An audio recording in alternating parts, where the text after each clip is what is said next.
యేసయ్య నామం పైన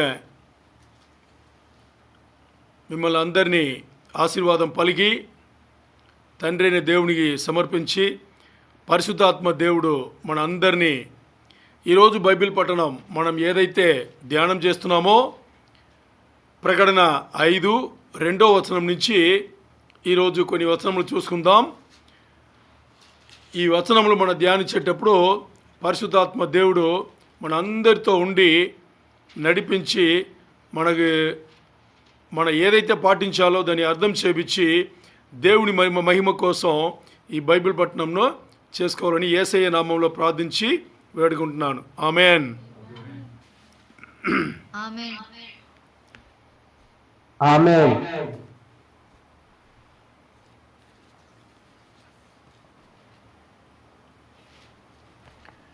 పోయిన వారం మన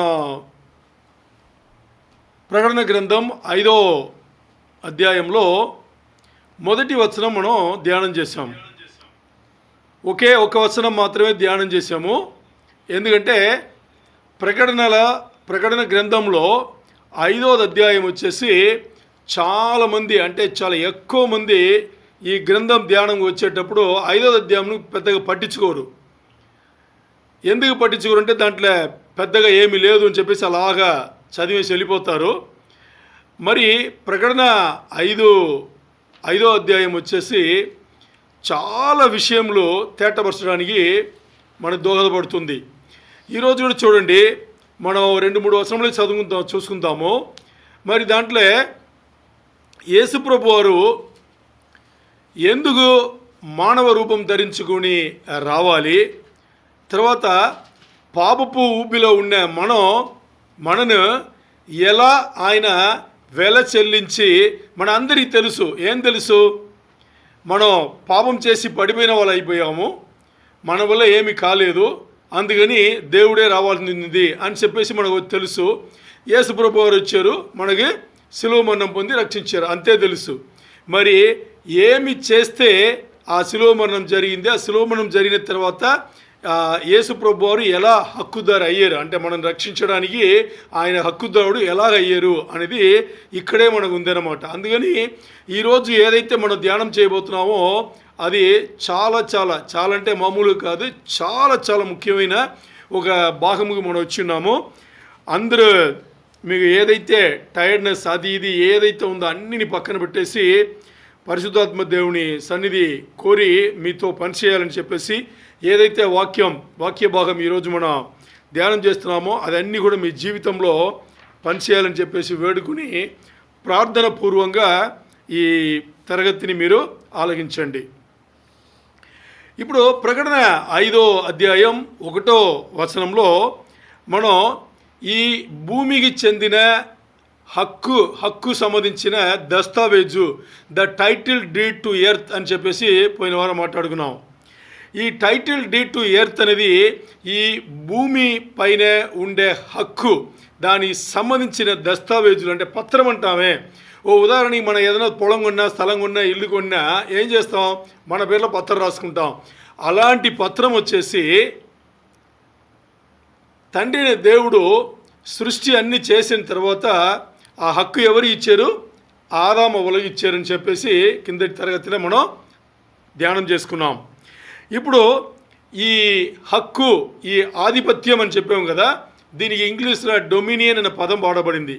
దీనికి హెబ్రేయ పదం, అంటే హెబ్రేయ పదం వచ్చేసి రాడా అంటారు. రాడా అంటే ఏమర్థం అంటే, మన అధికారం ఉంది కదా, ఈ అధికారం పెట్టి పాలించడం అంటే ద అథారిటీ టు రూల్ అని చెప్తారు. మనకు ఏదైతే అధికారం ఇవ్వబడిందో ఆ అధికారం పెట్టి మనం ఏం చేస్తాం, రూల్ చేస్తాం, పాలన చేస్తాం అని అర్థం అన్నమాట. ఈ హక్కును దేవుడు ఏం చేశారు, ఆదాము అవ్వలకి సృష్టి అన్నీ అయిన తర్వాత వాళ్ళ చేతిలో ఈ హక్కుని ఇచ్చారన్నమాట. మరి ఇది ఇచ్చిన తర్వాత ఏమైంది అనేటప్పుడు, ఈ ఆదాముకి ఇచ్చిన ఈ హక్కు ఆదాం అవ్వ తర్వాత వాళ్ళ సంతతి అందరికీ ఈ భూమిని ఏలడానికి ఆ హక్కు ఇవ్వబడింది. మరి ఆ హక్కు ఏమైంది, ఆదాము వచ్చేసి పాపం చేసి పడిపోయిన తర్వాత అప్పుడు ఏమైపోయాడంటే తను బానిసుడయ్యాడు, పాపానికి బానిసుడయ్యాడు. మరి అతను మాత్రం బానిసుడు అవ్వలేదు.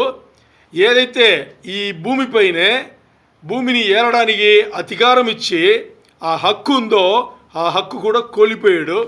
ఇప్పుడు ఏమైంది, తన పాపానికి బానిసత్తుడు అయింది కాకుండా ఈ భూమిని ఇంకా బానిసం కింద తీసుకొచ్చి పెట్టాడు. అంటే బానిసం అంటే ఏంటంటే ఇంకా నాశనం కింద తీసుకొచ్చి పెట్టాడు. బానిసం అనగానే ఎవరి బానిసుడు అయ్యారు? అక్కడ మానవులు కానీ లేకపోతే మొత్తం సృష్టి కానీ సాతానికి బానిసలు అయిపోయారు అక్కడ. ఇది మనం మొత్తానికి ఒక సమ్మరిలాగా చెప్తే మొత్తానికి మనం ప్రకటన 5:1 ధ్యానం చేస్తాం.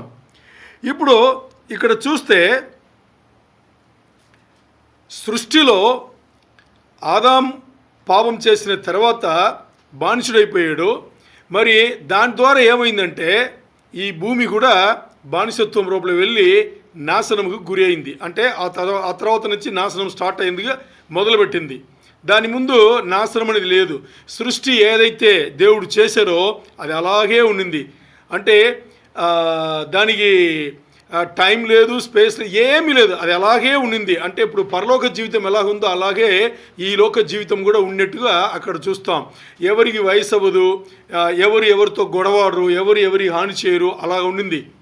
సో ఇప్పుడు ఏమైందంటే ఆ తర్వాత అన్నీ మొదలైంది, ఒకటి తర్వాత ఒకటి మొదలయ్యి మొత్తానికి ఏమైందంటే దీనే రోమా 8:20 చెప్పబడింది. రోమా 8:20 అక్కడ పౌలు గారు రాసి ఉన్నారు. చదవండి, రోమా 8:20.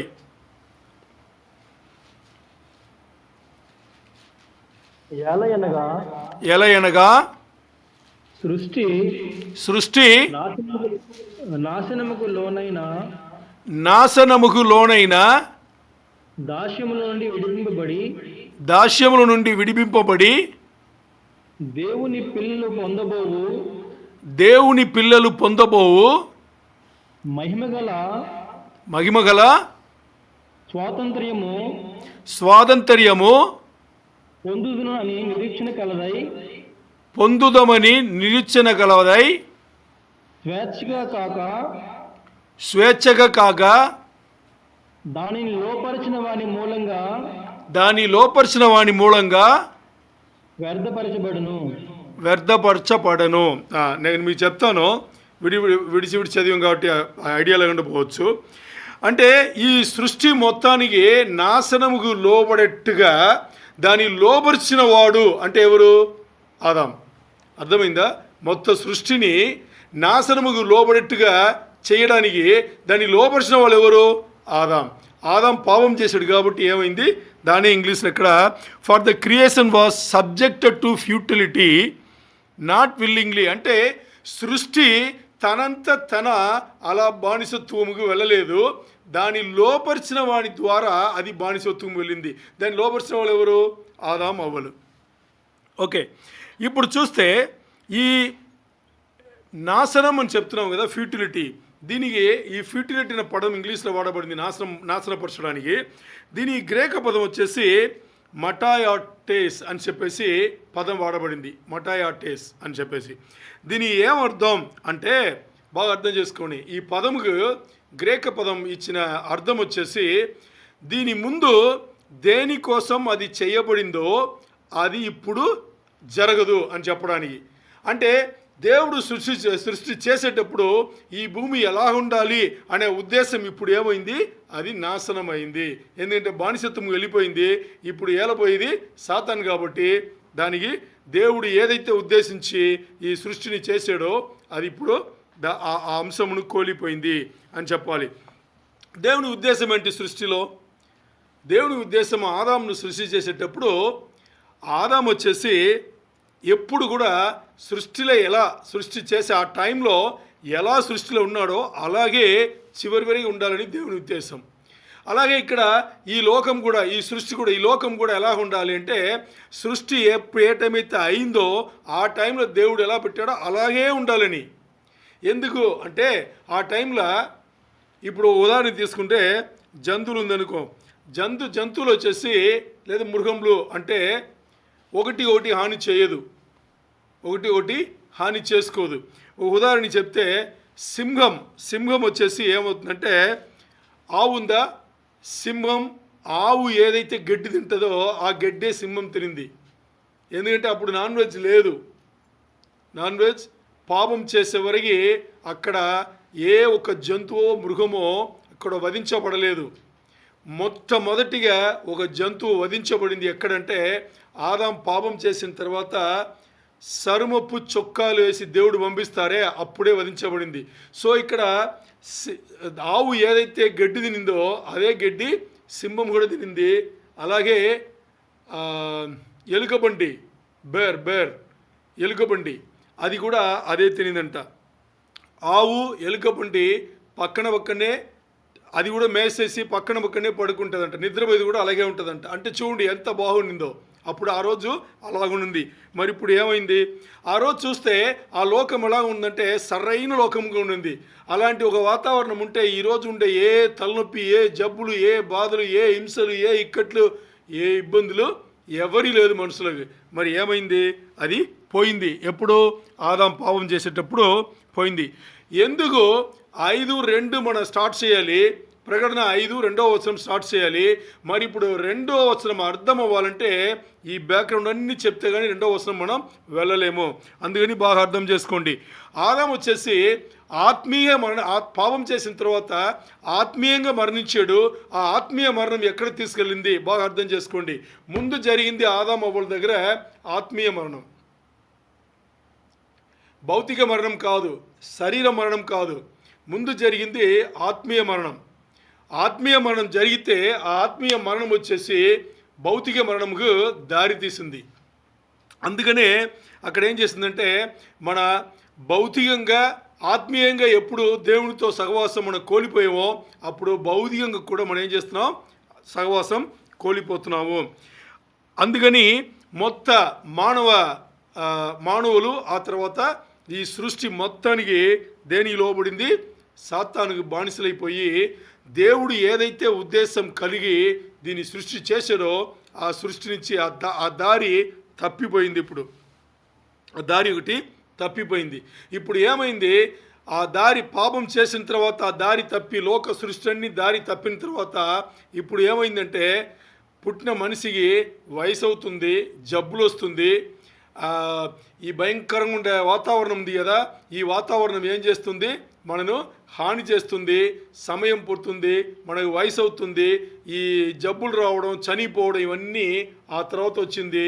దాని ముందు ఆదాం పాపం చేయ ముందు అది ఏమీ లేకుండా ఉండింది. సో ఇక్కడ ఆదాం పాపం వల్ల తను పాపి అయ్యాడు, బానిసుడు అయ్యాడు. తన జనరేషన్ టుగెదర్ అంటే సంతతి అంతమంది కూడా ఏమయ్యారు? బానిసతులు, పాపానికి బానిసతులు అయ్యారు. ఇప్పుడు దీని నుంచి మనం విడుదల పొంది రావాలి అంటే ఒకటే దారి. దీని నుంచి మనం విడిపించబడి రావాలి అంటే ఒకటే దారి. మానవులు కానీ ఈ సృష్టి కానీ విముక్తి పొందాలి అంటే టు గెట్ ద రిడెంప్షన్ అవ్వాలి. రిడెంప్టివ్ వర్క్ ఎవరన్నా చెయ్యాలి. ఇక్కడ రిడెంప్టివ్ వర్క్ ఎక్కడన్నా ఇప్పుడు మనం ఆ టైంలో మాడుతున్నాం, ఆదాం అవ్వల టైంలో మనం మాడుతున్నాం. ఇప్పుడు రిడెంప్టివ్ వర్క్ ఏదైనా చెయ్యాలి అనేటప్పుడు ఆ తర్వాత దేవుడు మానవులను కరెక్ట్గా నడపడానికి ధర్మశాస్త్రం తీసుకొచ్చాడు. మనకు అందరికీ తెలుసు ధర్మశాస్త్రం తీసుకొచ్చారు. ఈ ధర్మశాస్త్రంలో ఒక అవకాశం ఉంది. దేనికి? ఏదన్నా ఇలాంటి పాపం దీంట్లో వెళ్ళిపోతే దాన్ని విముక్తి చేపించడానికి ధర్మశాస్త్రంలో అవకాశం ఉంది. అది ఎలాగని చూస్తాం. ఇప్పుడు చూడండి, మనం ధర్మశాస్త్రం గురించి మాట్లాడుతున్నాము.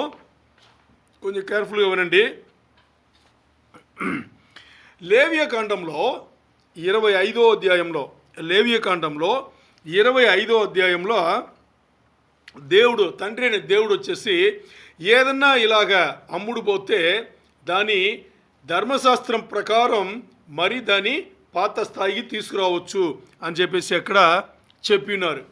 మరి ఈ ధర్మశాస్త్రం పాటించని వాడు ఎవడు అంటే ఒకడు ధర్మశాస్త్రం పాటించాడు. ఎవడు? సాతానుడు ఒకడే ధర్మశాస్త్రంను పాటించాడు. మిగతా అందరూ ధర్మశాస్త్రం పాటిస్తారు. దేవునితో సగా, తండ్రి అనే దేవునితో సగా ధర్మశాస్త్రం అందరూ పాటించవాలే. ఎందుకు అనేటప్పుడు దేవుడు ఏం చేసినా కానీ ఆయన ధర్మశాస్త్రం ప్రకారమే చేస్తాడు. ఎందుకంటే ఆ ధర్మశాస్త్రం ఇచ్చింది ఆయన్నే కాబట్టి ధర్మశాస్త్రం ప్రకారమే చేస్తారు.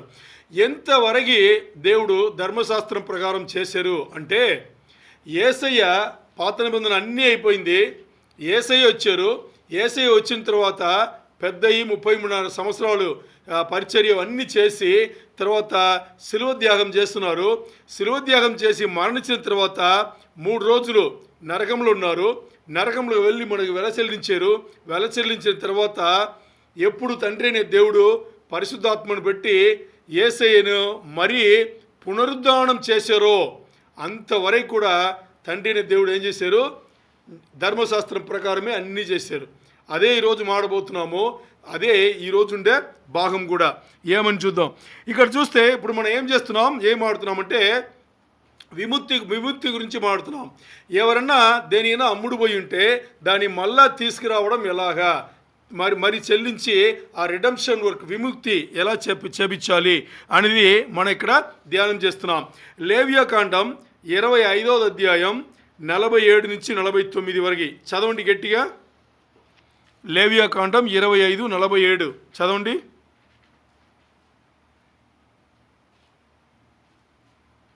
పరదేశే గాని నీ యొద్ద నివసించువాడే గాని ధన సంపాదనము చేసుకున్నప్పుడు అతని యొద్ద నివసించు నీ సహోదరుడు బీదవాడై నీ యొద్ద నివసించు ఆ పరదేశినైనను ఆ పరదేశి కుటుంబంలో వేరొకరి అయినను తన్ను అమ్ముకొని తర్వాత వానికి విడుదల కావచ్చును. వాని సహోదరుల ఒకడు వానిని విడిపించవచ్చును. వాని పినతండ్రియే గాని పినతండ్రి కుమారుడే గాని వాని వంశంలో వాని రక్త సంబంధియే గాని వాణ్ణి విడిపించవచ్చును. కావలసిన క్రయధనము వానికి దొరికిన ఎడల తన్ను తాను విడిపించుకొనవచ్చును. ఆమేన్. ఇక్కడ ఈ వచనంలో ఏం చెప్తుందంటే నేను మీకు అర్థం చెప్తాను.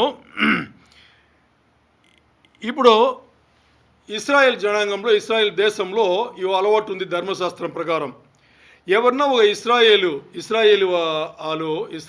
సంబంధించిన ఒక వ్యక్తి లాస్ అయ్యాడు, అప్పులు ఎక్కువైంది, ఇప్పుడు అప్పులు కట్టలేకపోతున్నాడు అంటే వాళ్ళు ఏం చేస్తారంటే తన భార్య తన బిడ్డలు వీళ్ళందరినీ తనకు కలిగింది అన్నిని కూడా అమ్మవచ్చు. ఎవరైనా ఒకరికి అమ్మవచ్చు. మరి అమ్మితే అది జీవితాంతం అలాగే అమ్ముడుపోయినట్ట అంటే దానికే దేవుడు ఒక అవకాశం కల్పించారు. ఆ వ్యక్తి ఎవరైతే అలాగ అన్నీ అమ్మేసి తన భార్య పిల్లలు అందరినీ అమ్ముడుపోయారో వీరికి సంబంధించిన చుట్టాలు వాళ్ళ మామయ్య కానీ లేకపోతే తోడబుట్టిన వాళ్ళు కానీ ఎవరన్నా వాళ్ళ చుట్టాలు ఏం చేయొచ్చు అంటే ఇతను ఏదైతే ఆ అప్పు కోసం అమ్ముడుపోయాడో ఈ అప్పు ఆయన చెల్లించి వాళ్ళను మరి పాత స్థాయికి తీసుకురావచ్చు అని చెప్పేసి ఎక్కడ అవకాశం ఉంది? ధర్మశాస్త్రంలో తండ్రిన దేవుడు ఈ అవకాశం కల్పించి పెట్టారు. అర్థమైందా మీకు? అదే మనం ఇక్కడ చూసుకున్నాం అన్నమాట. అంటే ఏదైతే ఆ అమ్ముడు పోయి బానిసత్వం వెళ్ళిపోయాడు ఆయన ఆ వ్యక్తిని మరి బానిసత్వం నుంచి తీసుకురావాలంటే ఏం చేయాలి? ఆ అప్పు ఎవరన్నా తీర్చాలి. అంతేనా? ఆ అప్పు తీర్చేటప్పుడు ఆటోమేటిక్గా ఏమవచ్చు? అక్కడి నుంచి విమోచన కలిగి ఫ్రీ అయ్యి స్వేచ్ఛ కలిగి బయటికి రావచ్చు. ఇప్పుడు వాళ్ళ చుట్టాలు ఎవరన్నా దాన్ని చెయ్యలేరు అనేటప్పుడు వాడు బానిసత్వమే ఉండాల్సిందే. ఎవరన్నా చేయగలిగితే వాళ్ళు చేసి ఈయన బయటికి రావచ్చు. మరి ఇక్కడ ఈ వచనంలో మనం ఏం చెప్తుందంటే ఎవరన్నా ఇలా బానిసముకు లోబడిన వాళ్ళు మరీ పాత స్థాయికి రావాలంటే వాళ్ళ చుట్టాల్లో ఎవరో వచ్చి ఆ ఏదైతే అప్పు ఉందో ఆ అప్పు మొత్తం దాన్ని చెల్లిస్తే కానీ ఈ పని జరగదు అని చెప్పేసి ఈ వచనం ద్వారా మనకి తెలిసింది. అలా చెల్లిస్తే అప్పుడు ఏం చేయొచ్చు? ఎవరైతే బానిసతులు అయ్యారో వాళ్ళు ఫ్రీ అవ్వచ్చు, స్వేచ్ఛ అవ్వచ్చు. దీని ఇంగ్లీష్లో ఏం చెప్తారంటే ద కిన్స్మ్యాన్ రెడీమర్ అంటారు. The kinsman redeemer. నార్మల్ మన ఇంగ్లీష్లో మనకు ఒక పదం తెలుసు, కిత్ అండ్ కిన్స్ అంటాం కదా. కిత్ అండ్ కిన్స్ అంటామా? కిత్ అండ్ కిన్స్ అంటే మన చుట్టూ ఉండేవాళ్ళు, మన చుట్టాలు అన్నమాట. మన చుట్టాలు. చుట్టిన వాళ్ళంటే మన చుట్టాలు కాని వాళ్ళు కాదు, మన చుట్టాలు. సో ఇక్కడ ద కిన్స్ మ్యాన్ రెడీమర్ అంటే ఎవరైతే బానిసులు అయ్యి అప్పుల పాలయ్యి బానిసులు అయ్యారో వాళ్ళకి చుట్టాలు ఎవరో వాళ్ళు వచ్చి ఈ వెలను చెల్లించి వీళ్ళు మరి తీసుకోవడం, పాత స్థాయి ఉన్న జీవితముకు వాళ్ళని ఇవ్వడం, దాని ద కిన్స్ మ్యాన్ రెడీమర్. ఏ వ్యక్తి అయితే చేస్తారో ఆ వ్యక్తిని అలాగంటారు. ఇప్పుడు ఇది ఒక మనుషులకు మాత్రమేనా? లేదు, వాళ్ళు ఏదన్నా పొలం కానీ ఇల్లు కానీ స్థలం కానీ ఏదైనా పెట్టినా ఇలా అమ్ముడు పోయినా అదన్నా కానీ చేయొచ్చు అంటే చేయొచ్చు. అదే లేవియాకాండం 25వ వచనంలో చెప్పబడింది. చదవండి, లేవియాకాండం 25:25.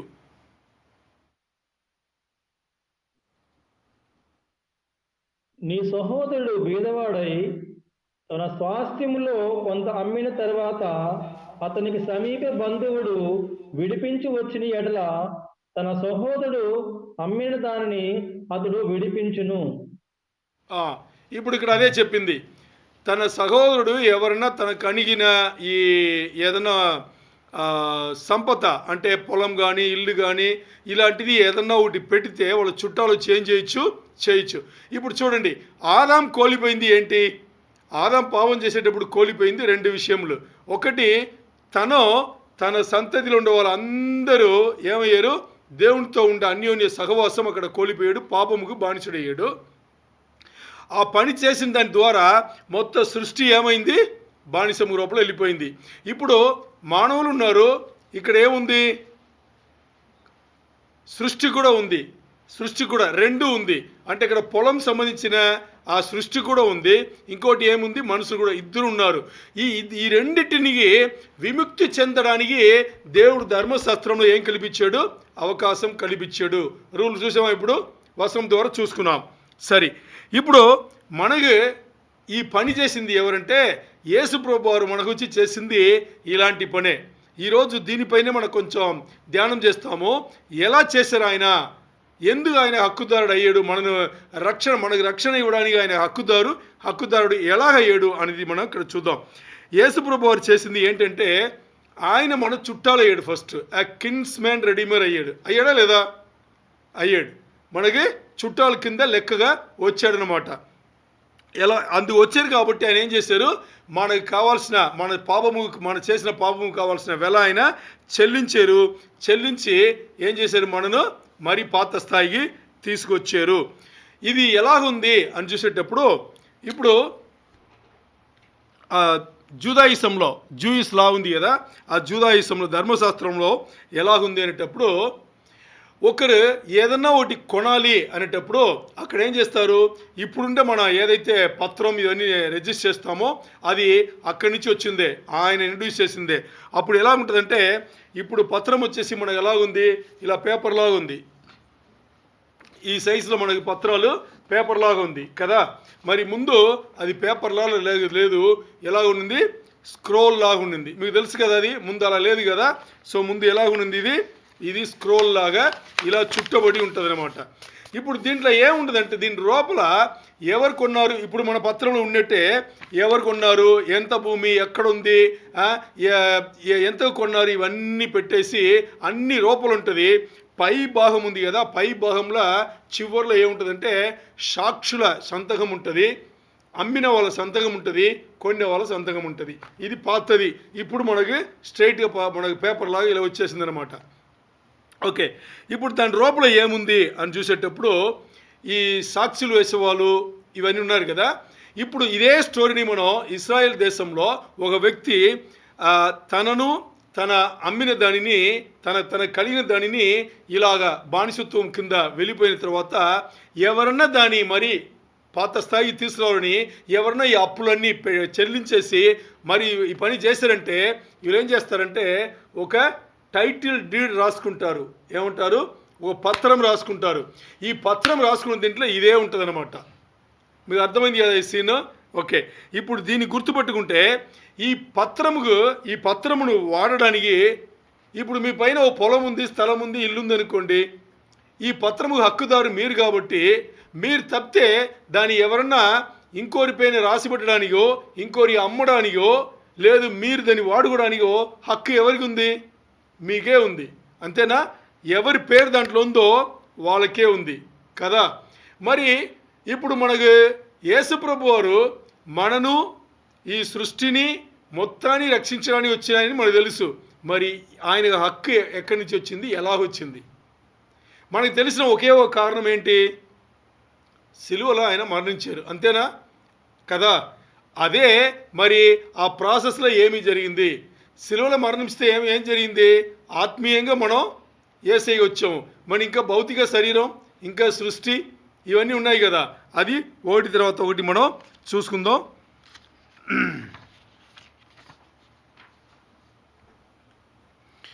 ఇప్పుడు మన అందరికీ తెలుసు, యేసు ప్రభువారు సిలువ మరణంలో మనను విడిపించారు అని మనకు అందరికీ తెలుసు. మరి ఈ పని అయిన తర్వాత ఓ ఉదాహరణ చెప్తా. ఇప్పుడు మీరు పొలం కొన్నారు, ఇల్లు కొన్నారు అనుకుందాం. ఇప్పుడు కొన్న తర్వాత మనం ఏం చేస్తామంటే డబ్బులు పే చేస్తాము. రిజిస్టర్ ఆఫీస్కి వెళ్తాం కదా, దాని ముందే డబ్బులు పే చేసేస్తాం. డబ్బులు ఎవరి సొంతం వాళ్ళకి పే చేసి వాళ్ళకి చెల్లించిన తర్వాత ఏం చేస్తాం? రిజిస్టర్ ఆఫీస్కి వెళ్తాం. రిజిస్టర్ ఆఫీస్కి వెళ్ళిన తర్వాత ఏం చేస్తారు? ఆ ఎవరిపైన ఉందో దాన్ని మన పైన మనం రాసుకుంటాం. మనం రాసుకున్న తర్వాత అది వెంటనే ఇచ్చేస్తారా? దాని పత్రం వెంటనే ఇచ్చేస్తారా? ఆన్ ద స్పాట్ ఇవ్వరు కదా. ఎందుకు? ఓ ప్రాసెస్ అది కదా. మనం పొలం వెళ్ళి చూడడం, పొలం మంచిందని చెప్పడం, వెల చెల్లించడం. ఇప్పుడు యేసు ప్రభు వెల చెల్లించారు. వెల చెల్లించి మనం కొన్నారు. మరి ఇంకా చేతికి వచ్చిందంటే చేతికి రాలా. ఆత్మీయంగా పని జరిగింది, భౌతికంగా ఇంకా పని జరగల. అది ఇంకా ప్రాసెస్లో ఉంది. అందుకనే 2000 సంవత్సరములు పైచిలుక యేసుప్రభు వారు శిలువ మరణం చేసినా కానీ ఆ ప్రాసెస్లో ఇంకా మనకి ఆత్మీయంగా మనం ఏం చేసాము? యేసుప్రభు వారిని దేవుడు రక్షకుడు నుంచి ఒప్పుకున్నాం కాబట్టి ఏమైంది? మనకి ఆత్మీయంగా మనం ఏమైపోయాం? విముక్తి చెందాము. అందుకని ఈరోజు యేసయ్యని మనం ఆరాధన చేస్తున్నాం. మరి మన శరీరం ఇంకా కాల, అలాగే ఈ సృష్టి ఇంకా కాల. ఎందుకంటే అది ప్రాసెస్లో ఉంది. డాక్యుమెంట్ ఇంకా రిజిస్టర్ నుంచి రిలీజ్ అయ్యి మన చేతికి రాల. మన చేతికి వస్తేనే మనకు హక్కు ఉంది దాన్ని వాడడానికి. ఇప్పుడు అది ఆన్ ద వే. ఓకే, ఇప్పుడు చూద్దాం. ఇప్పుడు ముందుగా ఆత్మీయంగా మనం వచ్చేసి రక్షణ పొందాము. మరి ఈ శరీరంగా భౌతికంగా మనం రక్షణ పొందాలి అంటే ఏం జరగాలి? సంఘం ఎత్తబడాలి. అది ర్యాప్చర్ జరిగినప్పుడే మనం ఏం చేస్తాం? మన మట్టి శరీరం మహిమగల శరీరంగా మారి యేసు ప్రభు వారు ఏదైతే శరీరం ధరించుకున్నారో ఇప్పుడు పునరుద్ధరణ అయిన తర్వాత, ఆరోహణం అయిన తర్వాత, పునరుద్ధరణ అయిన తర్వాత అలాంటి ఒక మహిమగల శరీరం, అలాంటి ఒక మల్టీ డైమెన్షనల్ బాడీ మనకు కూడా ఇవ్వబడుతుంది. మరి ఈ సృష్టి చూడండి, దీనే మనకి ఎఫీసీయులకు రాసిన పత్రిక 1:13-14 చెప్పబడింది. తీయండి, టకటకమని బైబిల్ తీయండి. ఎఫీసీయులకు రాసిన పత్రిక 1 మొదటి అధ్యాయం 13-14 వచనములు. మీరు చెప్పండి, నేను మీ తర్వాత నేను కూడా చెప్తాను. చెప్పండి. మీరును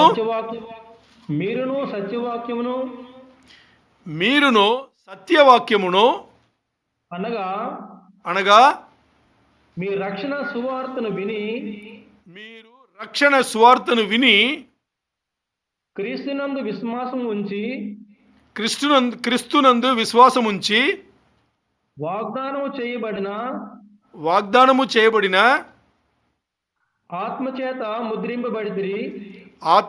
ముద్రింపబడితిరి. దేవుని మహిమకు కీర్తి కలుగుటకై ఆయన సంపాదించుకొనిన ప్రజలకు విమోచనము కలుగు నిమిత్తము ఈ ఆత్మ మన స్వాస్థ్యమునకు సంజకరువుగా ఉన్నాడు. ఆమేన్. ఇక్కడ చూసారా, చాలా చాలా మంచిగా చెప్పబడింది. ఇక్కడ మనం యేసు ప్రభులో నమ్మకం ఉంచాం, విశ్వాసం ఉంచి ఆ నిజం సత్యం ఏదైతే తెలుసుకున్న తర్వాత సువార్త మూలంగా మనకి రక్షణ వచ్చింది.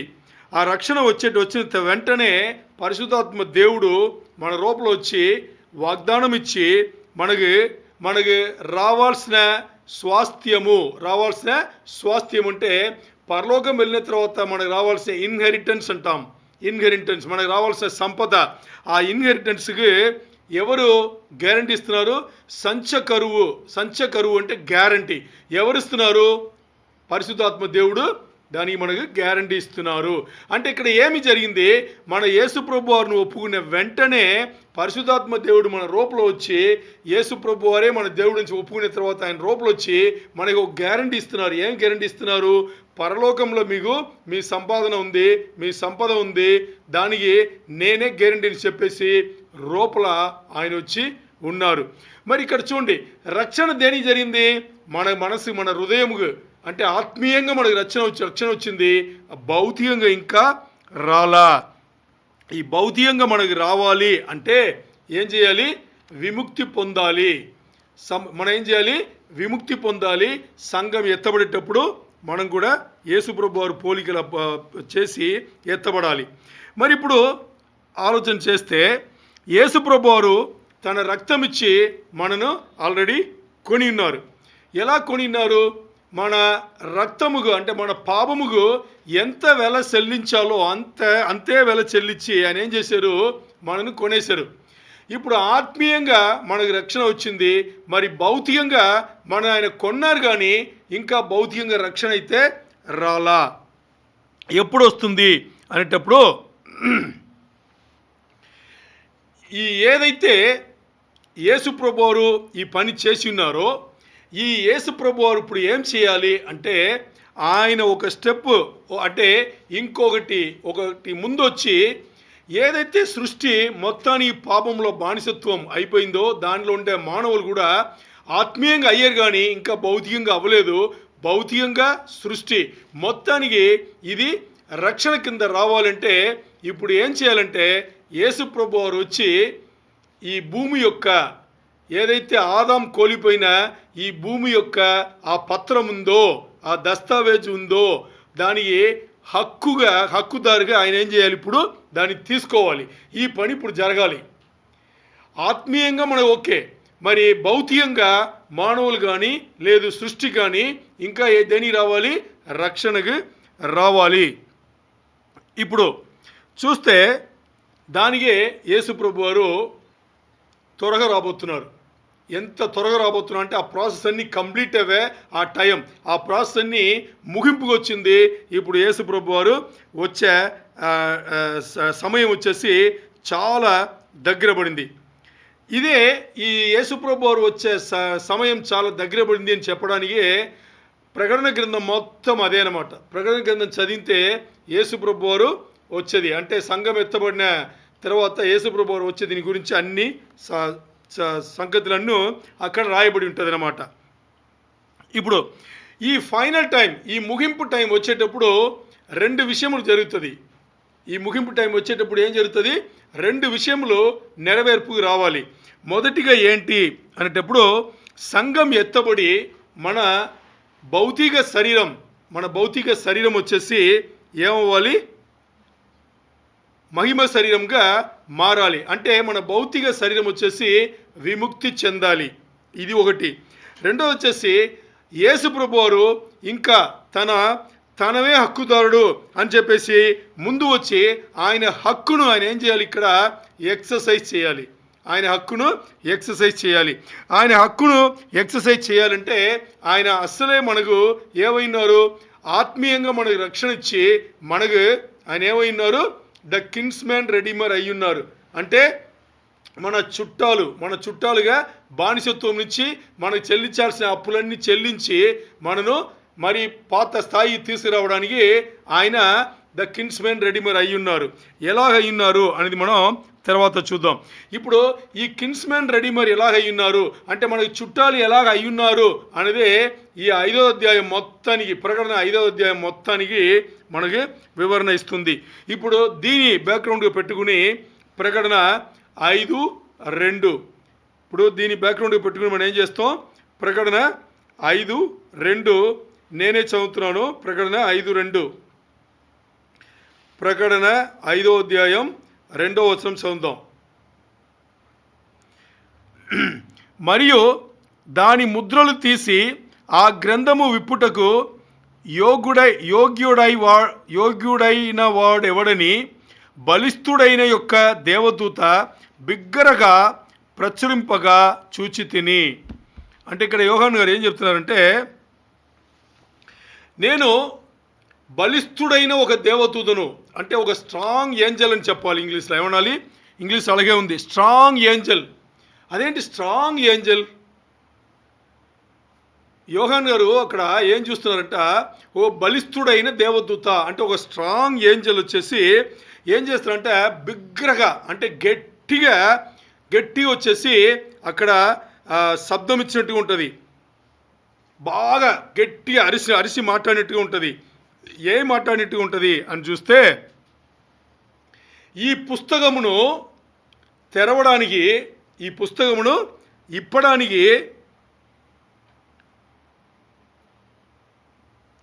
ఎవరు అర్హుడు అని చెప్పేసి ఇక్కడ మాట్లాడుతున్నారు ఆయన. అంటే ఇంగ్లీష్ చూడాలంటే Revelation 5:2, and I saw a strong angel proclaiming with a loud voice, who is worthy to open the book and to loose the seals thereof. అంటే అక్కడ స్క్రోల్ ఉంది, ఆ పుస్తకం ఉంది, దాన్ని ఏం చేయాలి, దీనికి ఈ పుస్తకమును ఏం చేయాలి, తెరవాలి, విప్పాలి. అంటే దీనికి అర్హత పొందిన వాళ్ళు ఎవరు అని చెప్పేసి గట్టి అరుస్తున్నాడు. ఎవరు? దేవదూత అక్కడ గట్టిగా అరుస్తున్నట్టుగా అక్కడ ఈ వచనం రాయబడింది. అంటే ఇక్కడ చూడండి, యోహాన్ గారు ఏం చేస్తున్నారు, అక్కడ చూస్తుండేటప్పుడే ఒక బలిష్ఠుడైన దేవదూత, ఒక స్ట్రాంగ్ ఏంజల్ వచ్చేసి ఇలా అరుస్తుంటే, ఆ స్ట్రాంగ్ ఏంజల్ అని ఎందుకు చెప్పబడింది అని చూస్తే, అక్కడ ఉన్న ఏంజల్ అనే స్ట్రాంగ్ ఏంజల్ నుంచి మాట్లాడితే దాని అర్థం ఏంటి అంటే, ఇప్పుడు మన భాషలో మనం మాడాలంటే ఒక స్పోర్ట్స్ మెన్ బాగా హైట్గా కొంచెం కరెక్ట్గా హైట్ అండ్ వెయిట్ ఉండే ఒక స్పోర్ట్స్ మెన్ ఎలా ఉంటారు, ఫుల్ ఎక్సర్సైజ్ బాడీ ఉంటే ఎలా ఉంటారు.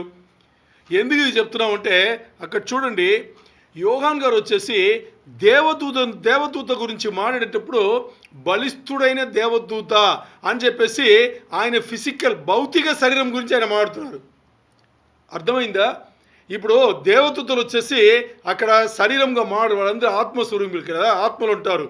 మరి అక్కడ కూడా యోహాన్ గారు ఏం చేస్తున్నారు, బలిష్ఠుడైన ఒక దేవదూత స్ట్రాంగ్ ఏంజల్ వచ్చేసి అలా అంటే దాని ఏమర్థం, స్ట్రాంగ్ ఏంజల్ అని చెప్పేసి ఆయనను ఫిజికల్ అపీరెన్స్ను ఒక భౌతిక దాన్ని అలా చెప్పాల్సిన అవసరం అక్కడ ఎందుకు వచ్చింది అని చూస్తే, దానికి కారణం చూస్తే మనకి చాలా బాగా అర్థమవుతుంది. ఇక్కడ కారణం ఏంటంటే, బలిష్ఠుడైన దేవదూత అనగానే ఎందుకు చెప్పారంటే, అక్కడ పరలోకంలో ఏదైతే వాతావరణం కలిగిందో ఆ పరలోక వాతావరణంలో బలిష్ఠుడైన దేవదూతనే దీన్ని విప్పడానికి అర్హులు ఎవరు లేరా అంటే దీని ఏమర్థమైంది ఆటోమేటిక్గా, ఇంకా మిగతా దేవదూతలు ఎవరు విప్పలేరు అని అర్థం. అంతేనా?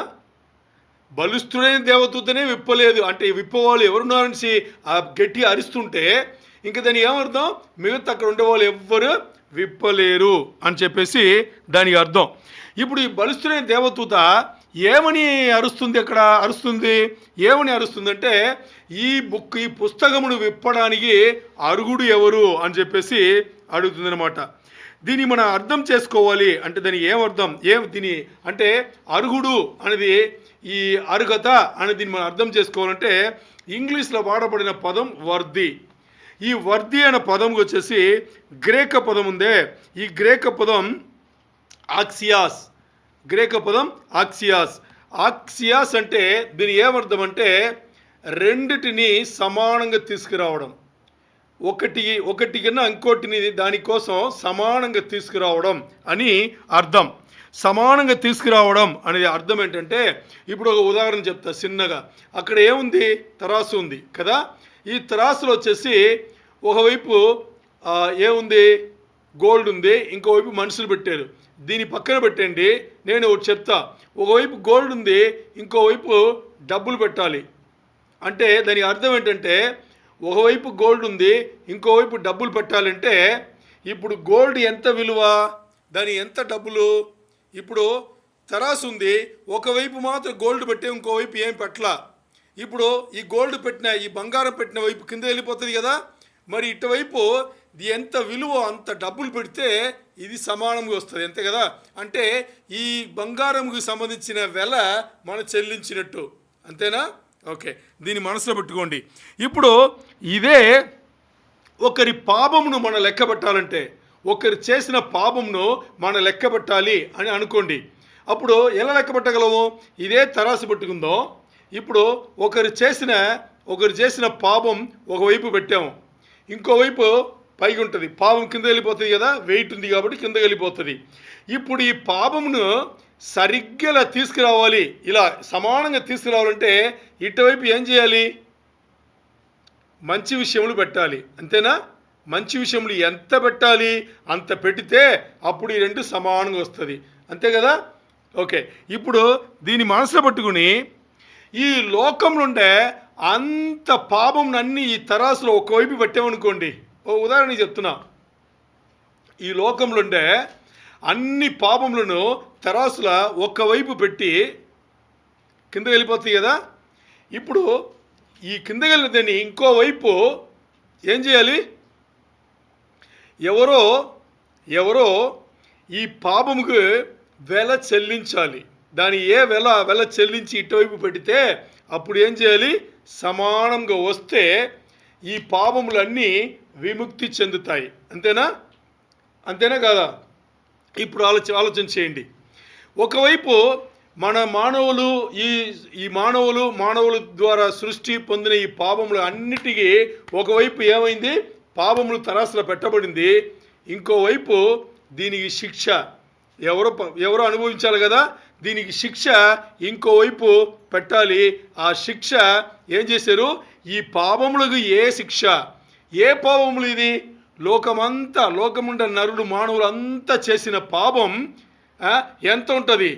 ఇప్పుడు నేను ఒక పాపం చేశాను అనుకోండి, నేను ఏదైతే పాపం చేశానో దాని ఏదైతే శిక్షనో ఆ శిక్ష నేను పొందాల్సిందే.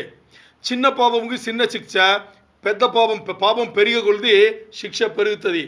ఎక్కువ శిక్ష ఏదైతుంది? మరణదండన అవుతుంది. ద క్యాపిటల్ పనిష్మెంట్ అంటారు, మరణదండన, మరణ శిక్ష.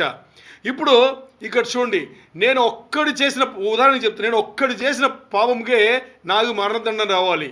మరి ఈ లోక సృష్టి మొత్తాన్ని మానవులు అందరూ చేసిన ఆ పాపం ఒకవైపు పెట్టబడితే దీనికి ఎంత వెల చెల్లించాలి?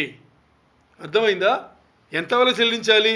ఎవరైనా లెక్క పెట్టచ్చా? లెక్క తెలుసా? మనకు తెలియదు. లెక్క చెప్పలేనంత పాపం ఒకవైపు ఉంటే ఆ పాపం సంబంధించిన వెల అన్నీ ఇంకోవైపు ఎవరు పెట్టారు? యేసుప్రభు వారు పెట్టారు. యేసుప్రభు వారు పెట్టి ఏం చేశారు? ఈ పాపం కింద తరాసు కింద వెళ్ళిందని యేసుప్రభు వారు ఏం చేశారంటే వెల చెల్లించారు. పైకి వచ్చింది, వెల చెల్లించారు. చాలా పైకి వచ్చింది, వెల చెల్లించి చివరి చూస్తే ఆయన ప్రాణం అవసరం పడింది. ఎలా చెప్తున్నానంటే, ఆయనను సిలువ వేశారు కదా. సిలువ డైరెక్ట్ వేసి ప్రాణం పోయిందా? లేదు కదా. ఏం జరిగింది? సిలువలు వేయ ముందు ఆయన పొందు ఫిలాతు ముందు విచారణకు పెట్టారు. విచారణ పెట్టి ఆయన దోషి అని చెప్పారు. దోషి అని చెప్పిన తర్వాత ఏం చేశారు? అక్కడ కొట్టారు, ఉమ్మారు, తిట్టారు. ఇదన్నీ మనం చేసిన పాపం కదా. ఇది సరిపోలా. కొట్టేటప్పుడు సరిపోలా, ఉమ్మేటప్పుడు సరిపోలా, తల్ల ముళ్ళ క్రీడం పెట్టేటప్పుడు సరిపోలా, మరి కోడలతో ఆయన వీపును దున్నేటప్పుడు సరిపోలా, అంతే కదా. ఎందుకంటే పాపములు లాగింది. ఈయన ఒకటోటి చేసి ఇక్కడున్నదని ఆయన ఒకటోటి దండన అనుభవించిన వస్తూనే ఉన్నాయి. వచ్చి చివరికి ఆయన ప్రాణమిస్తే కానీ అది సమానంగా రాలా. దీనే ఇక్కడ ఏం చేస్తున్నాము, ఆ ఆక్సియాస్ అంటున్నాం కదా, గ్రేక పదముకి సమానంగా తీసుకురావడం, టు బ్రింగ్ టు ఈక్విలిబ్రియం అంటారు, సమానంగా తీసుకురావడం. సో ఇక్కడ లోకంలో ఉన్న నరులు చేసిన అంతమంది పాపములకు, అందరి పాపములకు యేసయ్య అక్కడ శిలువ మరణం చేసి ఆయన శరీరం దున్నబడింది, అలాగే రక్తం కాచబడింది, పూర్తిగా ఆ పని చేయబడింది. ఇప్పుడు యేసు ప్రభు వారు ఏం చేయొచ్చు? ఈ యేసు ప్రభు వారు శిలువ మరణం చేసిన ఈ ఒక పనిని మనం ఏం చేస్తున్నామంటే విశ్వసించాం. కాబట్టి విశ్వసించింది హృదయంలో, మనసులోనా, లేదు శరీరంలోనా కదా? ఇప్పుడు ఆత్మీయంగా మన మనసు పూర్తిగా హృదయానుసారంగా మనం ఏం చేస్తాం? యేసు ప్రభు వారి పైన నమ్మకం పెట్టి, విశ్వాసం పెట్టి మన రక్షణ పొందాం, ఆత్మీయ రక్షణ పొందాం. మరి శరీరం ఇంకా ఏం చేయలేదు కదా, శరీరంను కలిపి ఆయన కొన్నారు, ఇంకా ప్రాసలో ఉంది కాబట్టి దానికి కూడా విముక్తి కలుగుతుంది. ఇప్పుడు యేసుప్రభు వారు ఏం చేస్తున్నారంటే ఈ పత్రమును చేత పట్టుకుని ఇప్పుడు ఆయన ఏం చేయాలి? దీనికి కూడా స్వంద్రంగా అంటే స్వేచ్ఛగా దాన్ని చేయాలి, విముక్తి దాన్ని సేవించాలి. ఇప్పుడు చూద్దాం, ఆల్రెడీ అప్పులన్నీ అయిపోయింది కదా. ఇప్పుడు యేసు ప్రభు వారు అరుగుడా, దీని అరుగుడా అంటే ఎలా అరుగుడు అని చూద్దాం. ఎందుకంటే దేవుడు ఏం చేసినా కానీ ఏం చేస్తారు? ధర్మశాస్త్రం ప్రకారమే చేస్తారు, అంతేనా? ఏం చేసినా కానీ ధర్మశాస్త్రం ప్రకారమే. ఇప్పుడు ఇక్కడ చూస్తే యేసు ప్రభు వారు 2 కారణాల వల్ల ఈ పనికి అరుగుడు. ఈ పార్ట్ చాలా ముఖ్యం. 2 కారణముల వల్ల యేసు ప్రభు వారు దీనికి అరుగుడు. దేనికి అరుగుడు? లోక పాపమంతా ఒకవైపు ఉంటే ఆయన సిలువలో మరణించారే, ఆ మరణం చేసిన పని ఇప్పుడు దేని అరుగుడు అంటే ఈ పుస్తకమును విప్పి దాని లోపల ఉండే ఆ 7 ముద్రలు ఉన్నాయి కదా, 7 ముద్రలను చదవడానికి, అది చదవని కింద లోకంలో కొన్ని విషయములు జరుగుతాయి. ఇవన్నిటికీ ఈయననే అర్హుడు. 2 కారణములు. మొదటి కారణం ఏంటి అని చూస్తే ఆయన ఈ లోకం నుండి అంతమంది నరులకు ఆయన ఏమయ్యారు? చుట్టాలు అయ్యారు. ద కిన్స్మ్యాన్ రెడీమర్ అయ్యారు కదా, అయ్యారు. ఎందుకు అయ్యారు అని చూస్తే ఆయన మనిషిగా పుట్టారు కదా, మనిషిగా మరియమ్మగా పుట్టి మనిషిగా వచ్చారు. మనిషిగా వచ్చింది కాకుండా ఆయన చేసిన పని ఏంటంటే మనిషిగా పుట్టందుకు వచ్చేటప్పుడే ఆయనను ఎంటీ చేసుకున్నారు. ఏం చేశారు? ఆయనను ఎంటీ చేసుకున్నారు.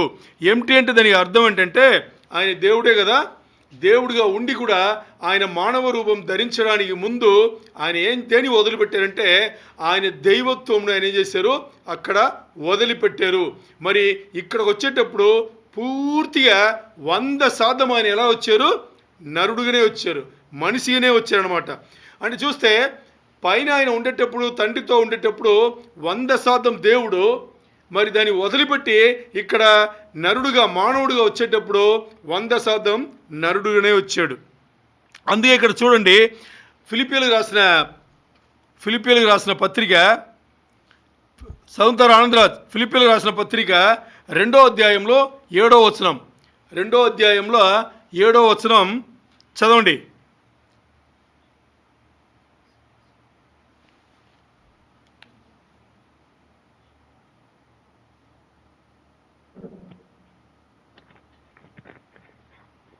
మనుషులు పోలిక పుట్టి దాసుని స్వరూపును ధరించుకొని తన్ను తానే రిక్తునిగా చేసుకొనెను. మరియు ఆయన ఆకారమందు మనుషుడిగా కనబడి మరణం పొందినంత చాలు. ఫిలిప్పీలు 2వ అధ్యాయం కదా, 2వ అధ్యాయంలో 7వ వచనం, ఫిలిప్పీలు 2వ 7వ వచనం. ఆయన దేవుని 7 మనుషుల పోలికగా పుట్టి దాసుని స్వరూపము ధరించుకొని తన్ను తాను రిక్తునిగా చేసుకుని, ఇది 7. 6వ వచనం. ఆయన దేవుని స్వరూపము కలిగిన వాడయ్యుండి దేవునితో సమానముగా ఉండుట విడిచిపెట్టకూడని భాగ్యమని ఎంచుకోలేనిది కానీ మనుషుల పోలికగా పుట్టి దాసుని స్వరూపము ధరించుకొని తనను తాను రిక్తునిగా చేసుకొనెను. రిక్తుని అంటే ఏమిటి? తనను తాను రిక్తునిగా, అంటే 100% దేవుడిని ఆయన ఏం చేశారు, శరీరధారిగా రావాలని చెప్పేసి 100% దైవత్వంను వదిలిపెట్టి ఆయన వచ్చారు. అంటే ఇక్కడ ఏం చేశారంటే ఆయన దైవత్వంను వదిలేటప్పుడు కంప్లీట్గా ఏదైతే దేవుడిగా ఉన్నారో దాన్ని కంప్లీట్గా వదిలిపెట్టి ఇక్కడ ఈ లోకంలో ఒక మానవుడు సాధారణంగా ఎలా జీవిస్తారో అలాంటి ఒక జీవితానికి ఆయన ఒప్పుకుని వచ్చారు. మరి ఆయన లోపల పరిశుద్ధాత్మ దేవుడు ఎప్పుడు ఉన్నారు.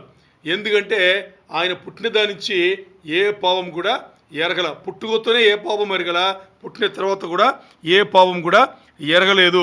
అందుకనే మీరు చూడండి, ఇప్పుడు ఈ డీమన్స్ ఉన్నాయి కదా, దెయ్యాలు, ఈ పిశాసులు ఉన్నాయి కదా, ఇవన్నీ చూడండి.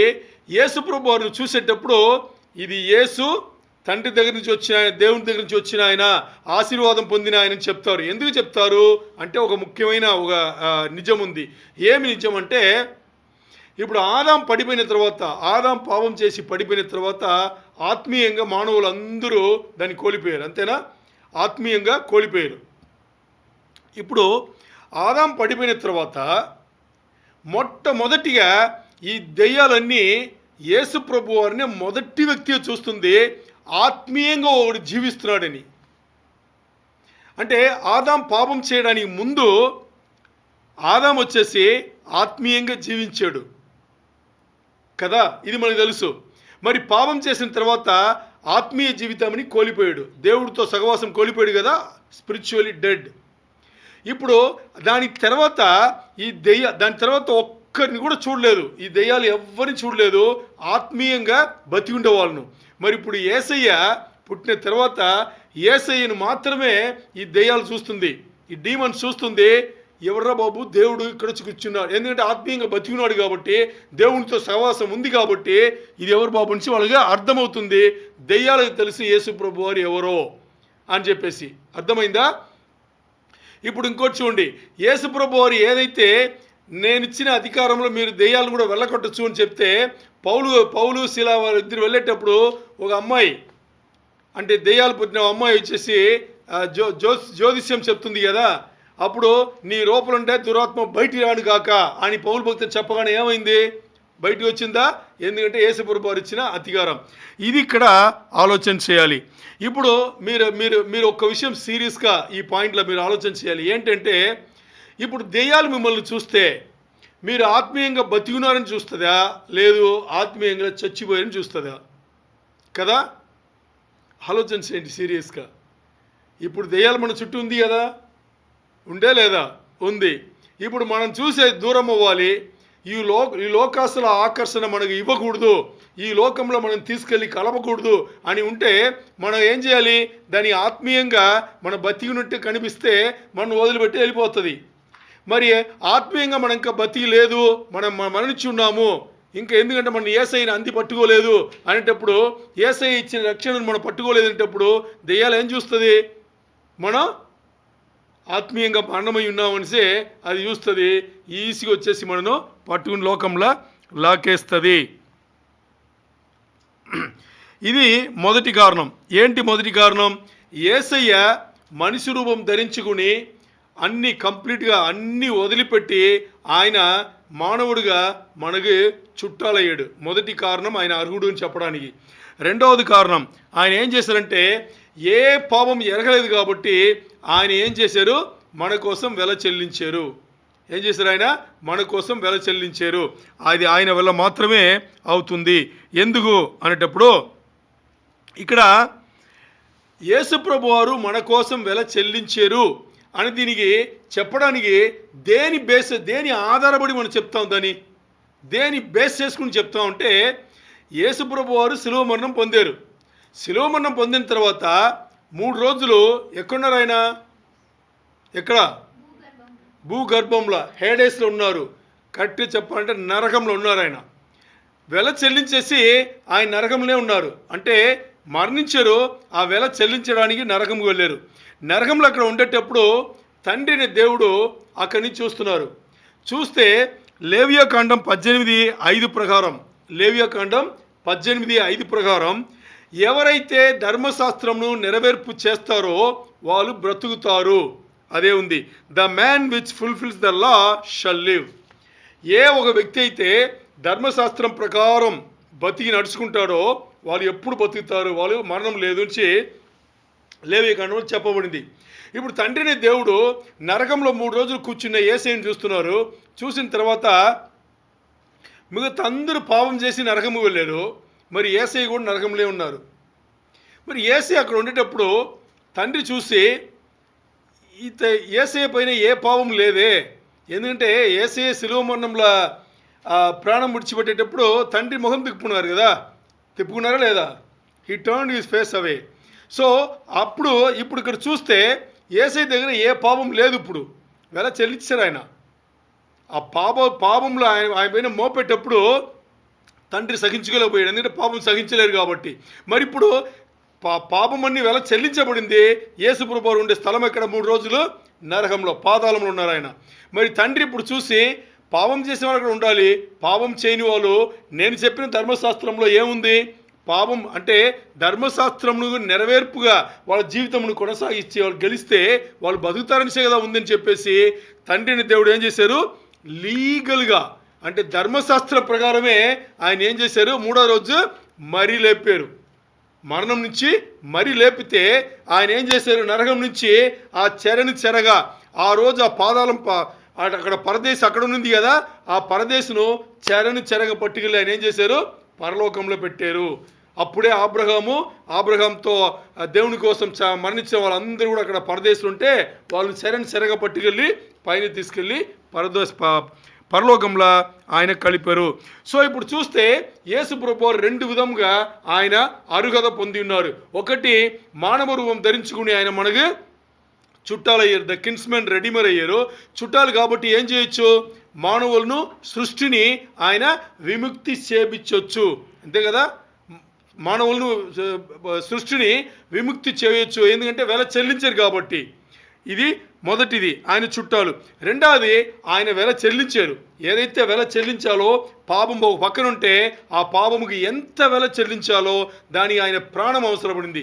ఇప్పుడు మనం అడగచ్చు ఏమని అడగచ్చు అంటే, పాపముకు వెల చెల్లించాలంటే దేవుడు రావాలా అని చాలామంది అడుగుతారు. దేవుడే రావాలి. ఎందుకు రావాలి అంటే, ఇప్పుడు పాపం చేసిన తర్వాత బాగా అర్థం చేసుకోండి, నరుడు పాపం చేశాడు, ఆదాము వచ్చేసి పాపం చేశాడు. పాపం చేసిన తర్వాత ఆత్మీయ జీవితం నుంచి కోల్పోయాడు ఆయన. కోల్పోయిన తర్వాత ఇప్పుడు ఆదాం ఎవరికన్నా ఆయన వెల చెల్లించగలడా? చెల్లించలేడు. మరి ఆదాము ఒక పాపం పుట్టుకతో అందరికీ వచ్చింది కాబట్టి మొత్తం మానవుల్లో ఎవ్వరు కూడా ఏం చేయలేరు, ఒక్కరికి కూడా చేయలేరు. ఒక్కవేళ నేను ఏ పాపం చేయలేదంటే నేను ఒక్కరికి పాప క్షమాపణ ఇవ్వచ్చు, కానీ అంతమంది ఇవ్వలేను. మరి ఇక్కడ పాపం చేయని వాళ్ళు ఎవరు? We all have sin and gone astray. అందరూ పాపం చేసి దేవుడి నుంచి దూరం అయిపోయాం కదా. అందుకని ఇప్పుడు ఏం చేయాలి? 100% దేవుడుగా ఉండాలి, ఇంకోటి 100% నరుడుగా ఉండాలి. ఎందుకంటే నరుడుగా ఉంటేనే ఈ 2 అర్హతలు పొందుతారు కదా, పొందారు దేవుడు. మరి ఈ పనులన్నీ చేయాలంటే అక్కడ దేవుడిగానే ఉండాలి. ఎందుకు దేవుడిగా ఉండాలంటే పాపం చేయకూడదు కదా. పాపం చేయకుండా దేవుడుగా ఉన్న ఆయన మరి నరుడుగా వచ్చి పాపం చేయకుండానే ఆ పని చేసి అర్హత పొంది ఉన్నారు. ఈ అర్హత ఎక్కడ వచ్చిందంటే, యేసుప్రభు వారు శిలువ మరణం పొందితే, శిలువ మరణం పొంది అలాగ ఉండింటే ఈ అరుగుడు అవిది కాదు. 3వ రోజు మరి తిరిగి లేచాడు కాబట్టి, 3వ రోజు మరి తిరిగి లేచాడు కాబట్టి దానికి రుజువు ఏంటి? ఆయన ఏ పాపం ఎరిగిన ఆయనకు అర్హత ఉంది అని చెప్పేసి తండ్రి అందరి ముందు చూపించి ఉన్నారు. ఇప్పుడు దీంతోపాటు ప్రకటన 5:3 ప్రకటన 5:3 నేను చదువుతున్నాను. ప్రకటన 5:3 ప్రకటన 5:3 నేను చదువుతున్నాను. అయితే పరలోకమందు కానీ, భూమి మీద కానీ, భూమి క్రింద కానీ ఆ గ్రంథము విప్పుటకైనను చూచుటకైనను ఎవనికిని శక్తి లేకపోయేను. ఏం చెప్పబడింది? 3 ప్రదేశములలో, 3 లోకం అని కూడా చెప్పొచ్చు, 3 లోకములలో ఆ పుస్తకమును, ఆ గ్రంథమును విప్పడానికి ఎవరి కూడా విప్పడానికి కూడా కాదు, చూడడానికి కూడా, దాని లోపల ఏముందని చూడడానికి, దాన్ని విప్పడానికి అర్హత లేదంట. అదే చెప్పబడింది ఇక్కడ. చూడండి, అక్కడ ఈ వచనంలో ఎవడిగిని అని ఉంది. ఎవడిగిని అని చెప్పేసి దేవదూతలను చెప్పాం కదా. చూడండి, ఇంగ్లీష్లో ఉంది, Revelation 5:3, and no man in heaven nor in earth neither under the earth was able to open the book neither to look thereon. అంటే ఏ మానవుడి గురించి ఉంది అక్కడ, ఆశ్చర్యంగా ఉంది. ఏ రాయబడింది అక్కడ, ఏ మానవుడికి అది ఆ అధికారం లేదు. And no man in heaven, పరలోకంలో ఉండే ఏ మనిషి కూడా ఇది లేదు అని చెప్పబడింది. అంటే పరలోకంలో ఇప్పుడు మనుషులు ఉన్నారు ఆ టైంలో? యోహాన్ గారు ఇది చూస్తుంటే పరలోకంలో మనుషులు ఉన్నారా? ఉన్నారా లేదా? ఎవరున్నారు? ర్యాప్చర్. ఎందుకంటే ఇప్పుడు యోహాన్ గారు సంఘం ఎత్తబడిన తర్వాతనే కదా ఇవన్నీ చూసేది కదా. అక్కడ ఎత్తబడిన గుంపు అక్కడ ఉంటారు కదా, ఎత్తబడిన గుంపు ఉంటారు. దాని ముందు అబ్రహాంతో పరదేశంలో ఉన్న వాళ్ళందరూ అక్కడ ఉంటారు. ఎవరుంటారు? ద సైంట్స్ ఉంటారు. ఎవరుంటారు వాళ్ళు? సంఘం ఎత్తబడిన తర్వాత ఉండే ఆ గుంపన్ని అక్కడే ఉంటారు. మరి వాళ్ళు ఎవరన్నా దీని అరుగులా, పుస్తకం ఇప్పడానికి అరుగులా అంటే కారు. ఎందుకు కారు? వాళ్ళు దేవుళ్ళు కాదు కదా. దేవుడా? కాదు. దీని అరుగుడు అవ్వాలంటే రెండు ఉండాలి. ఒకటి 100% దేవుడు ఉండాలి, ఇంకోటి 100% మానవుడిగా ఉండాలి. మరి వాళ్ళు ఏం చేశారు? వాళ్ళు ఇక్కడి నుంచి దేశం కోసం మరణించి వారు ఏమయ్యారు? అలాగ అయ్యారు, కానీ మరి దేవుళ్ళు అయితే కారు. సో వాళ్ళు ఆ పని వాళ్ళు చేయలేరు. సో అందుకని ఇక్కడ చూడండి, ఏ మానవుడు అనేటప్పుడు అక్కడ ఉండేది ఎవరు? ఒకటి సాధారణంగా దేవదూతలు ఉంటారు, లేకపోతే ఎవరుంటారు? మిగతా ఎవరన్నా ఇంకా అది ఏదైనా ఉండొచ్చు. ఎందుకంటే ఈ క్రీచర్స్ ఉంది కదా, సిక్స్ ఫేస్ క్రీచర్స్, అది ఉండొచ్చు. లేకపోతే ఎవరున్నారు అక్కడ? కెరూబులు ఉండొచ్చు, సెరాపులు ఉండొచ్చు కదా. మరి ఇక్కడ ఏం ఆడబడింది? And no man in heaven and on earth and under the earth అని ఉంది. ఈ మూడు ప్రదేశంలో అంటే పరలోకంలో ఎవరు లేరు, భూలోకంలో ఎవరు లేరు, భూలోకం కింద కూడా ఎవరు లేరు, పాతాళంలో కూడా ఎవరు లేరు అని చెప్పేసి అక్కడ మనిషి లేదు అని చెప్పబడింది. అంటే దానికి అర్థం ఏంటి అని ఇప్పుడు చూస్తే ఇలా చెప్పితే ఇప్పుడు యోగాన్ గారు అన్ని చూస్తే ఎవరు లేరు అక్కడ. దానికి ఈ పుస్తకం విప్పడానికి అక్కడ ఎవరు లేరనగానే యోగాన్ గారు ఇప్పుడు ఏడవడానికి మొదలుపెట్టారు. ఎందుకు ఏడవాలి? అదే 4వ వచనంలో, ప్రకటన 5:4 చెప్పబడింది. ఒకసారి చదివేసి మీకు చెప్తాను. ప్రకటన 5:4 వచనం, ఆ గ్రంథము విప్పుడకైనను చూచుటకైనను యోగ్యుడెవడని కనబడనందున నేను బహుగా ఏడ్చుచుండగా. అంటే ఆ గ్రంథం విప్పడానికి అక్కడ ఎవరు కనబడలేదంట.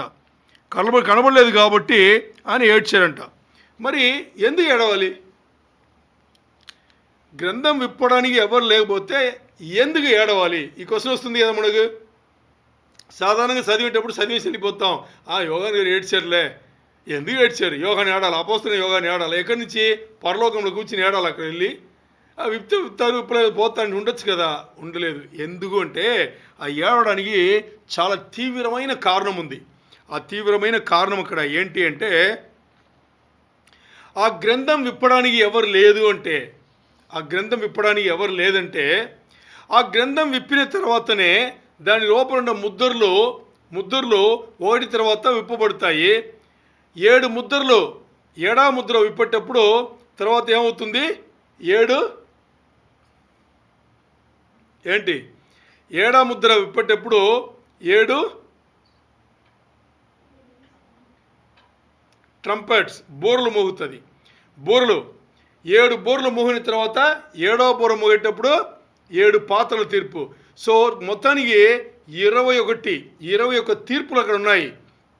ఈ తీర్పులన్నీ, ఈ ఉగ్రదన్నీ, దేవుని ఉగ్రదన్నీ ఈ భూమిపైన పడితే కానీ భూమికి విమోచనం లేదు. అర్థమైందా? ఈ స్థాయిలో రెండు జరిగింది. ఒకటి, మానవుడు ఆత్మీయంగా యేసుప్రభు వారిని దేవుడి నుంచి ఒప్పుకున్నాడు కాబట్టి ఆత్మీయంగా ఆయన రక్షణ వచ్చింది. దాని తర్వాత సంఘం ఎత్తబడింది కాబట్టి భౌతిక శరీరం మార్పు ఉంది. ఇప్పుడు మహిమ శరీరం, రెండు జరిగిపోయింది. ఇప్పుడు మూడవది ఏం జరగాలి? సృష్టి రక్షణ కింద రావాలి, సాల్వేషన్ కింద రావాలి కదా. దానికోసం అపోస్తలుల యోహానుకి ఇది అర్థమైంది కాబట్టి ఏడుస్తున్నాడు. అంటే ఇంకా ఈ పుస్తకాన్ని దీన్ని తీసి ఓపెన్ చేసి ఆ ముద్రలు చదవడానికి ఎవరు లేరా అంటే ఈ భూమి ఏమవుతుంది? ఈ పాపపు లోకం అలాగే కొనసాగుతుందా అని చెప్పేసి ఆయన ఏడుస్తున్నాడు. ఆయన ఏడడానికి కారణం లేకుండా లేదు, చాలా సీరియస్ అయిన కారణం. సృష్టి రక్షణకు రావాలి అంటే ఇప్పుడు దీని మార్గమే లేదా అని చెప్పేసి అపోస్తలుల యోహాను అక్కడ ఏం చేస్తున్నారు? ఏడుస్తున్నారు. ఇప్పుడు మనకు కావాల్సింది ఏంటి? అక్కడ మనుషులు ఎవరు లేరు అని ఉండేటప్పుడు ఇక్కడ మనకు ఎవరున్నారు? యేసు ప్రభువారు ఒక్కరే ఉన్నారు. ఎవరున్నారు? యేసు ప్రభువారు ఒక్కరే ఉన్నారు. ఎందుకు అనేటప్పుడు బాగా అర్థం చేసుకోండి, చాలా ముఖ్యమైన పాయింట్. యేసు ప్రభువారు 100% దేవుడు. యేసు ప్రభువారు 100% దేవుడు. ఈ లోకముకు రాముందు లోకముకు వచ్చేటప్పుడు దైవత్వమును వదిలిపెట్టి 100% మనిషిగా వచ్చాడు. శరీరధారిగా వచ్చారు. ఆయన శరీరధారిగా వచ్చి ఆయన తండ్రిని దేవుడు. ఈయన యేసుప్రభు వారు శిలువ మరణం పొంది మూడో రోజు ఆయనను మనిషిగా లేపాడా, దేవుడిగా లేపాడా? మనిషిగానే లేపాడు కదా. ఇప్పుడు మనిషిగా లేపితే మహిమ శరీరం పొందిన మనిషిగానే యేసుప్రభు వారు ఎక్కడున్నారు? పైన ఉన్నారు. అది అర్థం చేసుకోవాలి. ఇప్పుడు అక్కడ ఒకే ఒక్క మనిషి ఎవరు? యేసు ప్రభు వారే. ఇప్పుడు దీన్ని పెట్టుకుని మనం ఏం చేయొచ్చు? ప్రకటన 5:5 వెళ్ళిపోదాం. ప్రకటన 5:5 ఏం చెప్తుంది? నేను చదువుతా. ఆ పెద్దలలో ఒక్కడు, ఏడవకుము, ఇదిగో దావీదుకు చిగురైన యూదా గోత్రపు సింహము 7 ముద్రలను తీసి ఆ గ్రంథమును విప్పుటకై జయము పొందెనని నాతో చెప్పెను. ఆమెన్. చూసారా? అక్కడ ఉన్న పెద్ద అంటే ఒక దూత, దేవదూత వచ్చి యోహాను దగ్గర ఏం చెప్తుందంట? ఏడవద్దు, నువ్వు ఏడవద్దు. ఎందుకంటే ఎవరు? యూదా గోత్రపు సింహం. ఎవరు? యేసయ్య. అలాగే దావీదు వంశావళి వచ్చిన చిగురు ఎవరు? యేసయ్య కదా. ఆయన ఉన్నారు. ఆయన వచ్చి ఏం చేస్తారు? ఈ పుస్తకమును విప్పడానికి జయం పొంది ఉన్నారంట. ఏంది? ఏ పదం తెలుగులో? జయం పొంది ఉన్నారు. ఇంగ్లీష్లో ప్రివైల్డ్ అని ఉంది, ప్రివైలింగ్ అని ఉంది, ప్రివైల్డ్ అని ఉంది. ఈ ప్రివైల్డ్ అనే పదం వచ్చేసి కొంచెం అండర్లైన్ చేసుకోండి. దానికన్నా ముందు యూదా గోత్రపు సింహం అనేది ఆది కాండంలో, అంటే ఈ యూదా గోత్రపు సింహం కానీ దావీదు చిగురు అనేది కానీ యేసయ్యకు ఈ మెస్సయ్య రక్షకుడు ఆయన ఒక టైటిల్ అన్నమాట. ఆయన పెట్టబడిన పేర్లు. ఇది యూదా గోత్రపు సింహం అనేది ఎక్కడ కనిపిస్తుందంటే ఆది కాండం 49వ అధ్యాయంలో 9 నుంచి 10 వచనంలో అక్కడ కనిపిస్తాయి. అలాగే ఐసియా 11వ అధ్యాయం 1వ వచనం 10వ వచనంలో దావీదు చిగురు అని చెప్పేసి యేసయ్యను మాట్లాడినట్టుగా మనకు కనిపిస్తుంది. అంటే ఇక్కడ సింహం అనమాట. ఎందుకు సింహం అని మనకు యూదా గోత్రపు సింహం అని చెప్పబడింది కదా. ఆ సింహం, ఆ లయన్ సింహంని ఎందుకు వాడారు అని చూస్తే ఉండే మృగంలోనే సింహం ఒకటే ఏముంది? శక్తి, బలం ఎక్కువ ఉండే దీంట్లోనే. అందుకని ఇక్కడ పాత నిబంధన గ్రంథంలో చూస్తే ఈ సింహం అనే పదం వచ్చేసి 150 సార్లు వచ్చి ఉంటుంది. ఎన్నిసార్లు?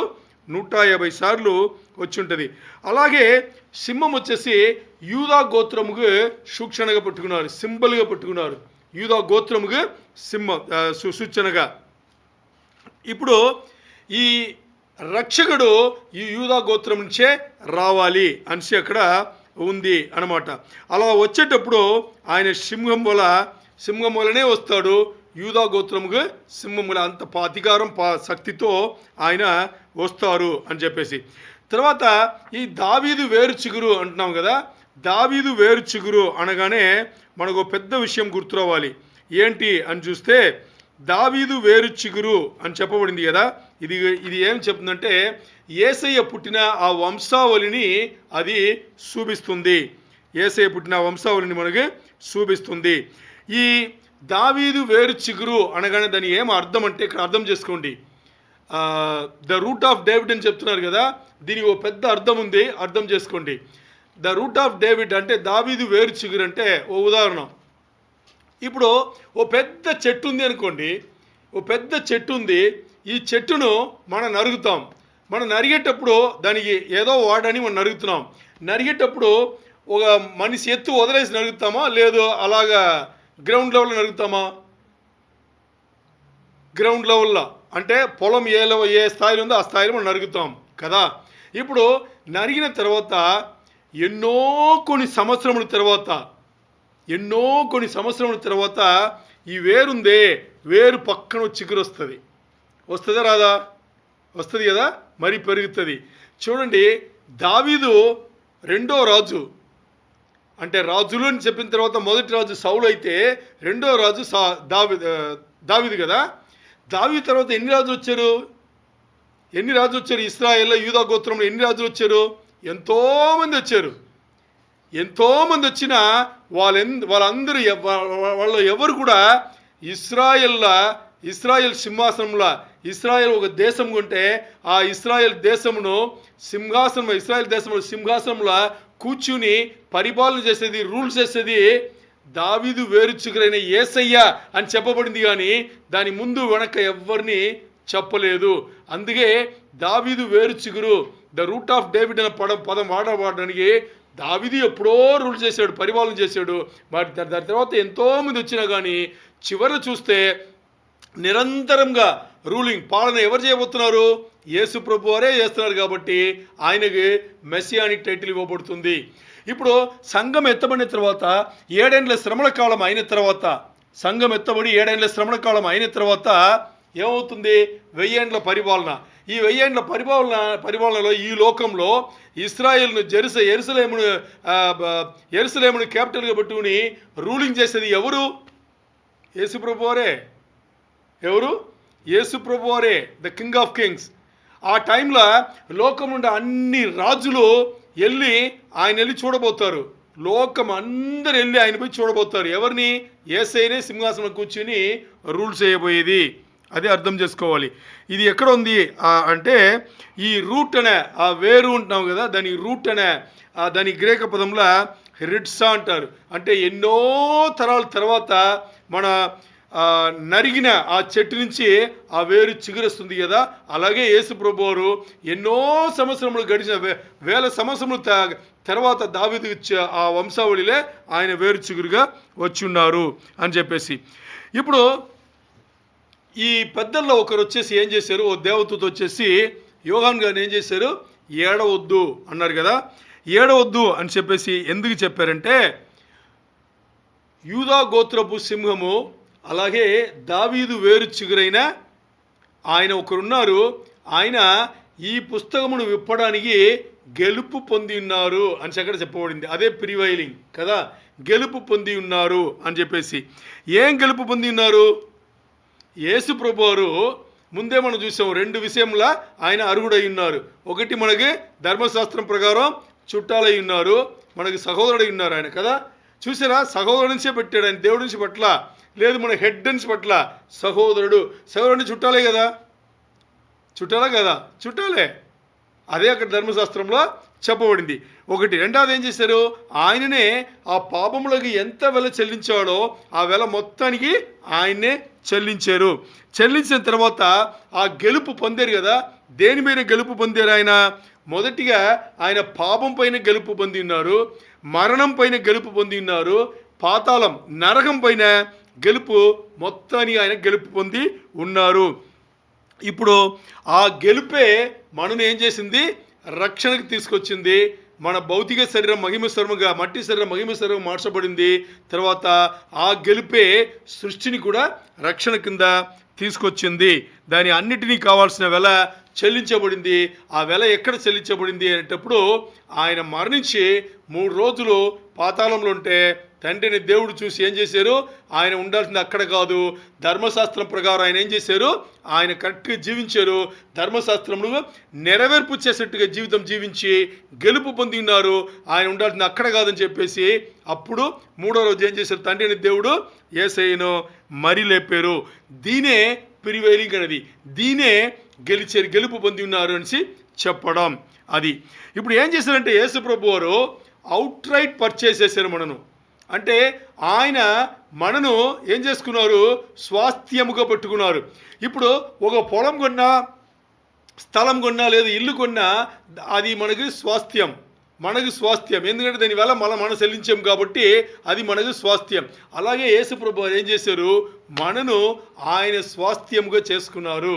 ఎందుకంటే ఆయన వెల చెల్లించారు. ఆ వెల ఎవ్వరు చెల్లించలేని వెల చెల్లించి ఆయన మనను స్వాస్థ్యముగా చేసుకుని ఆ గెలుపు పొందినారు కాబట్టి స్వాస్థ్యముగా చేసుకోగలిగారు.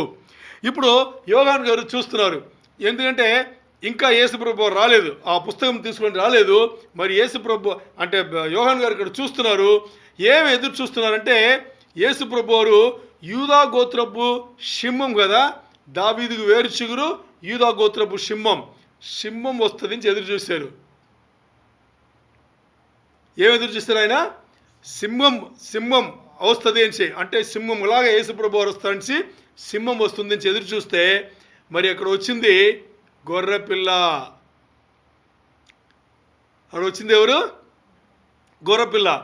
ఎందుకు, యేసుప్రభు వారు వధించబడింది గొర్రెపిల్లలాగా లేదు సింహంలాగా? గొర్రెపిల్లలాగా వధించబడ్డారు. ఆ గొర్రెపిల్లనే అక్కడ ఎవరు చూశారు, అపోస్తలుడైన యోహాన్ గారు చూశారు. చూసారా, 5వ అధ్యాయం రాగానే థ్రిల్లింగ్గా వెళ్తుంది అనమాట. ఇంకా దీనికైనా భయంకరంగా ఉంటుంది, ఒకటి భయంకరంగా ఉంటుంది అనమాట. ఒక భయం, మీరు అనిమేషన్ కూడా అలా చూడలేరు.